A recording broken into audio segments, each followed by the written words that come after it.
अमरावतीतील स्वर्गीय अनंत पंजाबराव देशमुख स्मृती जलतरण केंद्र येथे आयोजित विदर्भस्तरीय जलतरण स्पर्धेचे उद्घाटन रविवारी सकाळी उत्साहात पार पडलेत। या स्पर्धेचे उद्घाटन सहाय्यक आयुक्त वैशाली पाथरे यांच्या हस्ते दीप प्रज्वलन करून करण्यात आले।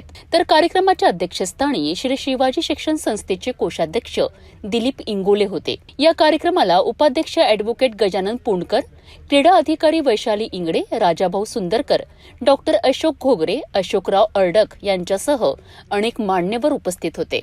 यावेळी मान्यवरांनी जलतरणाचे महत्त्व अधोरेखित करत खेळाडूंनी शिस्त, सातत्य आणि आत्मविश्वासाच्या बळावर यश संपादन करावे असे मार्गदर्शन केलेत। स्पर्धेत विदर्भातील विविध जिल्ह्यांमधून मोठ्या संख्येने जलतरणपटूंनी सहभाग घेतला असून विविध वयोगटात स्पर्धा रंगणार आहेत।